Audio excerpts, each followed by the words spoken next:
สวัสดีคุณผู้ฟังทุกท่าน วันนี้เราจะมาในหัวข้อ การตื่นรู้และการหลุดพ้นแบบในยุคปัจจุบัน การตื่นรู้ไม่ใช่การลอยออกจากโลก ไม่ใช่การหนีความทุกข์ และไม่ใช่การกลายเป็นใครบางคนที่พิเศษกว่าใคร การตื่นรู้คือการเห็นความจริงโดยไม่บิดเบือน โดยไม่ปฏิเสธ และโดยไม่ยึดถือ ในยุคปัจจุบัน ผู้คนเข้าใจคำว่าตื่นรู้แตกต่างกันมาก บางคนมองว่าเป็นพลังพิเศษ บางคนคิดว่าเป็นการเปิดจักระ บางคนเชื่อว่าเป็นการเชื่อมต่อจักรวาล แต่ในแก่นแท้ของความตื่นรู้ การตื่นรู้คือการเห็นว่าทุกสิ่งไม่เที่ยง ทุกสิ่งเป็นทุกข์ และทุกสิ่งไม่ใช่ตัวตนที่แท้จริง นี่คือแก่นของความตื่นรู้ ความไม่เที่ยง อนิจจัง ทุกสิ่งเปลี่ยนแปลงตลอดเวลา ร่างกาย อารมณ์ ความคิด ความสัมพันธ์ สถานะ ชื่อเสียง แม้แต่ความเชื่อ แต่จิตของมนุษย์มักต้องการความมั่นคง ต้องการยึด ต้องการให้สิ่งที่รักคงอยู่ ความทุกข์จึงเกิดขึ้น เมื่อความจริงไม่เป็นไปตามความคาดหวัง การตื่นรู้คือการเห็นความเปลี่ยนแปลงโดยไม่ต่อต้าน ไม่ใช่เพราะไม่รู้สึก แต่เพราะเข้าใจความเป็นทุกข์ ทุกสิ่งที่ยึดถือย่อมนำไปสู่ความทุกข์ เมื่อเรายึดว่านี่คือของฉัน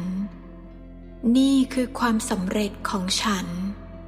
นี่คือคนของฉัน เรากำลังสร้างเงื่อนไขของความกลัว กลัวสูญเสีย กลัวเปลี่ยนแปลง กลัวความไม่แน่นอน การตื่นรู้ไม่ใช่การไม่มีสิ่งใด แต่คือการมีโดยไม่ยึด ความไม่มีตัวตน อนัตตา สิ่งที่ลึกที่สุด และยากที่สุดในการเข้าใจ คือตัวฉันที่เราคิดว่ามี อาจไม่ใช่สิ่งถาวรเลย ตัวตน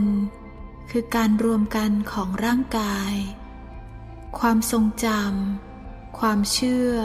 ประสบการณ์ และการยึดถือ เมื่อเราพิจารณาลึกลงไป จะพบว่า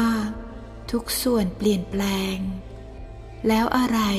คือฉันที่แท้จริง การตื่นรู้คือการเห็นว่าไม่มีสิ่งใดต้องปกป้องอย่างสุดชีวิต เพราะไม่มีตัวตนถาวรให้ปกป้อง การหลุดพ้นในโลกยุคใหม่ การหลุดพ้นไม่ได้หมายถึงการละทิ้งโลก ไม่ได้หมายถึงการบวช หรือการหนีจากสังคมในยุคปัจจุบัน การหลุดพ้นคือการใช้ชีวิตธรรมดา แต่ไม่ถูกครอบงำ ทำงาน แต่ไม่ยึดตัวตนกับตำแหน่ง รักแต่ไม่ครอบครอง มีทรัพย์สิน แต่ไม่ให้มันกำหนดคุณค่าในตัวเอง อยู่ท่ามกลางโลกที่วุ่นวาย แต่มีความสงบภายใน นี่คือการหลุดพ้นแบบร่วมสมัย ความว่างที่ไม่ใช่ความว่างเปล่า ความว่างไม่ได้หมายถึงความไม่มีอะไร แต่หมายถึงการว่างจากการยึดถือ เมื่อจิตว่างจากความยึดมั่น มันจะเบา เมื่อมันเบา มันจะไม่จมกับอารมณ์ เมื่อไม่จม มันจะเห็นชัด และเมื่อเห็นชัด ปัญญาจะเกิดขึ้นเอง การตื่นรู้ไม่ใช่จุดหมายปลายทาง การตื่นรู้ไม่ใช่เหตุการณ์เดียว ไม่ใช่ช่วงเวลามหัศจรรย์ แต่มันคือกระบวนการต่อเนื่อง บางวันคุณอาจรู้สึกตื่น บางวันคุณอาจหลงลืมแต่นั่นคือธรรมชาติสิ่งสำคัญไม่ใช่ความสมบูรณ์แบบแต่คือการกลับมารู้ตัวเองซ้ำแล้วซ้ำเล่าการอยู่กับโลกโดยไม่ถูกโลกกลืนโลกยุคนี้เต็มไปด้วยข้อมูลการแข่งขันความคาดหวังถ้าไม่มีสติจิตจะถูกดึงไปตลอดเวลาการตื่นรู้คือการรู้ว่าคุณสามารถมีส่วนร่วมโดยไม่สูญเสียศูนย์กลางภายในคุณสามารถฟังโดยไม่ต้องเชื่อทุกอย่าง